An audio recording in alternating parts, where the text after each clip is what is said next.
कहानी की शुरुआत होती है 1906 में कैलिफोर्निया को दिखाने से, जहाँ विंचेस्टर फैमिली के घर में कंस्ट्रक्शन का काम चल रहा था। यानी यहाँ कुछ और नए कमरे बनाए जा रहे थे। वही साइड पर बैठी हम एक औरत को देखते हैं जिनका नाम सैरा विंचेस्टर था और कंस्ट्रक्शन का काम इन्हीं के कहने पर हो रहा था। हाल ही में किसी हादसे की वजह से इनके हस्बैंड और बेटी की मौत हो गई है, जिस वजह से ये हमेशा दुखी रहती हैं और हस्बैंड की ना होने की वजह से हर टाइम ब्लैक कलर के कपड़े पहन के रखती हैं। इसके बाद हम एक बच्चे हेनरी को देखते हैं जिसे अचानक कोई बुरी आत्मा पोजेस्ट कर लेती है, यानी उसे अपने कंट्रोल में कर लेती है और वो अपने सर पर बैग डालकर चलने लगता है। तभी यहाँ पर उसकी मॉम आ गई, जो भी दरअसल विंचेस्टर फैमिली से ही ताल्लुक रखती थी और ये सैरा विंचेस्टर की भतीजी थी। वो आकर हेनरी के सर से बैग हटाती है और देखती है कि किसी बहुत ही बुरी खतरनाक आत्मा ने उसे पोजेस्ट किया हुआ है, क्योंकि उसकी आंखें एकदम सफेद हो गई थी और वो ऊपर की तरफ इशारा करके कहता है कि he is coming for us, यानी वो हमारे लिए आ रहा है। इसके बाद सीन शिफ्ट होकर आता है एक डॉक्टर पर जिसका नाम एरिक था। उसे नशे की लत लग गई थी जब से उसकी वाइफ की मौत हुई थी। हमें उसके हाथ में एक खास किस्म की गन की गोली दिखाई जाती है जिस पर लिखा था टुगेदर फॉरएवर, यानी हमेशा के लिए एक साथ। तभी यहाँ एक आदमी आया जो दरअसल विंचेस्टर कंपनी से आया था। वो एरिक को सैरा की फोटो दिखाते हुए कहता है कि तुम्हें इसकी जांच करनी होगी। वो सैरा को इसलिए चेक करवाना चाहता था क्योंकि कंपनी के लोगों का मानना था कि वो पागल हो गई है। उनका गन्स का बिजनेस है जो पहले काफी अच्छे से चलता था, पर अब कंपनी को भारी नुकसान उठाना पड़ रहा है क्योंकि सैरा अपने बिजनेस पर ध्यान ना देकर अपने घर की तरफ ज्यादा तवज्जो दे रही है। तो अब कंपनी के सीनियर ऑफिसर चाहते थे कि एरिक ये बात साबित करे कि सैरा पागल है ताकि कंपनी उनके नाम हो सके। कंपनी वर्कर एरिक को इस काम की ऑफर देता है ये कहकर कि हम तुम्हें दुगनी रकम देंगे, जिसके लिए वो मान गया और अगले ही दिन विंचेस्टर हाउस पहुंच जाता है। यहाँ आकर हेनरी की मॉम यानी सैरा की भतीजी उसे पूरा घर दिखाती है। रात को एरिक जब अपने कमरे में बैठकर नशा ले रहा था तो अचानक उसे अपने पीछे एक आत्मा दिखाई देती है, जिसे देखकर पहले तो वो बौखला गया, लेकिन फिर समझता है कि शायद नशा लेने की वजह से मुझे वो आत्मा नजर आई। तभी उसके दरवाजे पर कोई आता है। दरवाजा खोलने पर पता चला कि वो घर में काम करने वाला सर्वेंट है जो उसे खाने पर बुलाने आया था। एरिक जब डिनर करने जाता है तो यहाँ पहली बार उसकी मुलाकात सैरा से होती है। रात को जब वो सोता है तो उसे अपनी वाइफ का सपना आता है, जिसे देखकर डर से उसकी आंख खुल जाती है। अचानक उसे गार्डन रूम से आवाजें आने लगी, जो सुनकर वो फौरन छानबीन करने चला जाता है। वो देखता है कि सैरा एक रूम में है और वो लॉकर से एक बॉक्स निकाल रही है। यहाँ सैरा को भी महसूस हो गया जैसे मुझे कोई देख रहा है, इसलिए वो बाहर आई चेक करने। तब तक एरिक छुपने के लिए एक रूम में चला जाता है। यहाँ भी उसे एक आत्मा दिखाई दी, जिसे देखकर वो डर जाता है। जल्दी से उस कमरे से बाहर आ जाता है। फिर घर में और छानबीन करने के लिए वो घूमने लगता है। अचानक उसकी नजर हेनरी पर गई, जहाँ वो पहले जैसी ही हालत में था, यानी सर पर बैग को डाले हुए चल रहा था। पर इस बार तो वो छत से कूद जाता है, लेकिन जल्दी से उस तरफ भागकर एरिक नीचे गिरने से पहले ही उसे पकड़ लेता है और इस तरह हेनरी की जान बच गई। तभी यहाँ उसकी मॉम भी आ जाती है और अपने बेटे को संभालती है। यहाँ पता चलता है कि जिस आत्मा ने हेनरी को मारने की कोशिश की उसने ही सैरा की हस्बैंड और बेटी को भी मारा था, क्योंकि वो एक एक करके विंचेस्टर फैमिली के सभी मेंबर्स को मारना चाहता है, क्योंकि वो इन लोगों से बदला लेना चाहता है। अब वो बदला क्या था ये तो हमें आगे चलकर ही पता चलेगा। अगले दिन एरिक सैरा से मिलता है, जो उसे बताती है कि मैं पागल नहीं हूँ, मुझे हकीकत और ख्याल में फर्क बहुत अच्छे से पता है। साथ ही मुझे इस घर में आत्माएं महसूस होती है जो मुझसे कोई अधूरा काम करवाने की बात करती है। अब अगले दिन रात को फिर से एरिक छानबीन करने के लिए घर में घूमने लगता है। तभी वो एक कमरे में सैरा को बैठा हुआ देखता है, जो सर ऊपर करके कोई ड्राइंग बना रही थी। देखने से वो कोई कमरा लग रहा था और अब जैसे कमरे की ड्राइंग पूरी हुई वहाँ की सारी मोमबत्तियाँ बुझ जाती हैं और अंदर कमरे से एक आत्मा अचानक से एरिक के सामने आकर उसे डरा देती है, जो देखकर एरिक की हालत खराब हो गई और वो फौरन वहाँ से भाग निकलता है।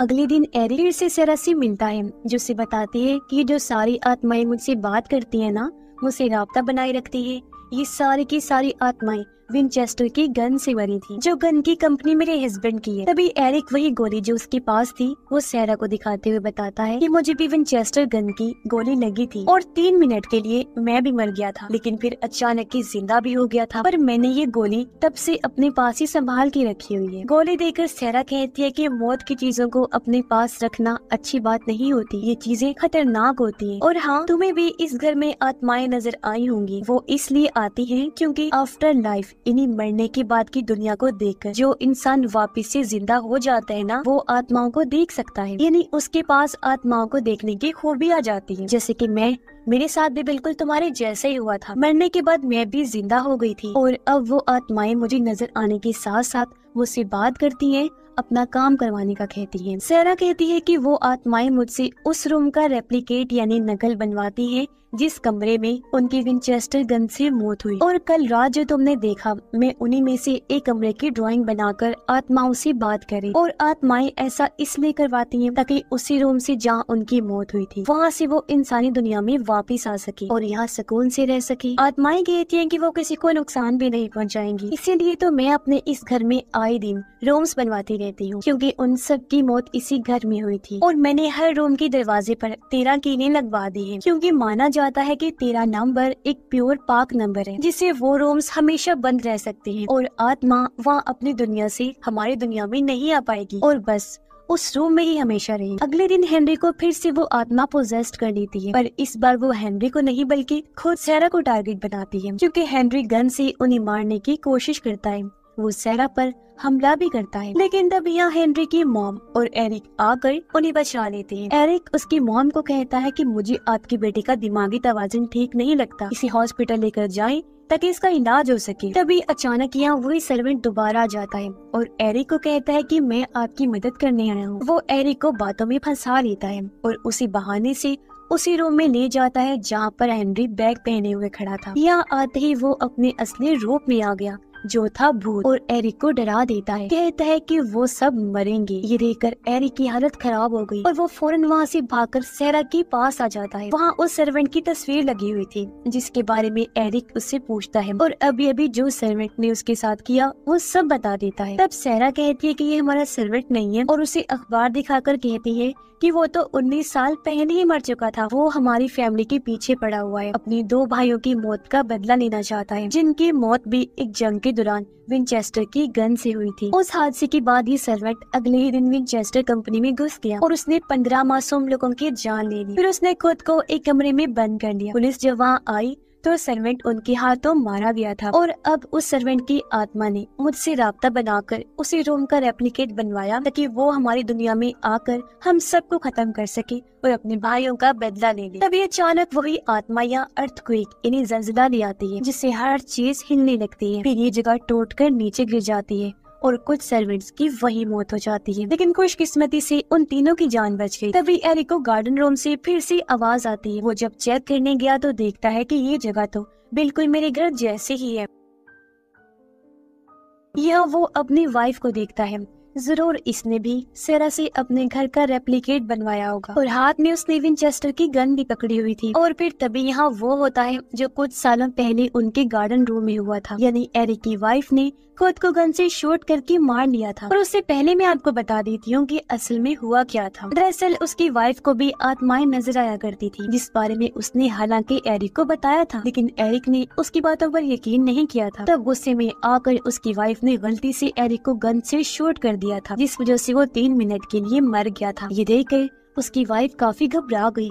उसे मरा हुआ देखकर वो जैसे पागल ही हो गई थी। तब उसने एरिक की लाश के सामने खुद को भी शूट करके अपनी जान ले ली। अब प्रेजेंट टाइम इन मौजूदा वक्त में एरिक बेहोश पड़ा था। जब उसकी आंख खुली तो उसकी वाइफ समेत सारी आत्माएं उसके सामने थी, जो उसे सारा की मदद करने का कहती है, यानी कि वो भी कमरे बनाने में उसका साथ दे हमेशा, क्योंकि उन सब की रूम्स बनवाकर सारा ने उन सब की भी तो मदद की थी ताकि वो आराम से रह सके। तभी हम देखते हैं कि हेनरी फिर से अपने रूम से गायब हो गया है और उसकी मॉम उसे ढूंढ रही है। एरिक सारा के पास गया जहाँ वो तो नहीं थी, लेकिन एक बुरी आत्मा थी जो एरिक पर बस हमला करने ही वाली थी कि तभी एरिक उसे भी विंचेस्टर गन से शूट कर देता है, जिससे वो वही खत्म हो जाती है। तब तक हेनरी की मॉम भी उसे ढूंढकर बचा लेती है और सारी आत्माएं अपने अपने रूम्स में चली जाती हैं और सभी दरवाजों को बंद कर दिया जाता है और अब इन दरवाजों पर कीलें लगवा दी जाएंगी ताकि आत्मा बाहर ना आ सके। सब कुछ खत्म होने के बाद एरिक एक रिपोर्ट बनाता है जिसमें उसने लिखा था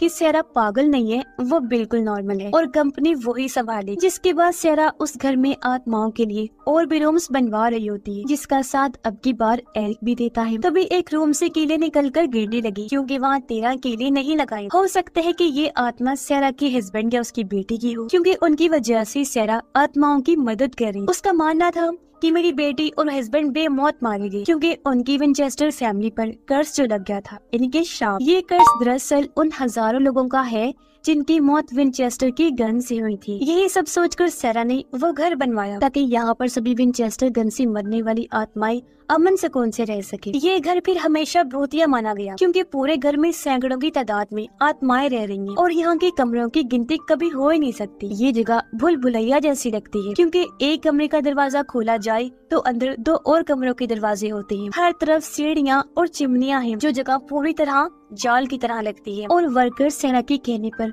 हमेशा यहाँ काम करते रहते हैं। अब ये बात आपको चौंका देगी कि ये एक सच्ची कहानी है, जिसके मुताबिक उस घर को फिर हमेशा के लिए बंद कर दिया गया, यानी उन आत्माओं को ही सौंप दिया गया। और इसी ड्राउनी एंडिंग के साथ ही ये कहानी भी इधर ही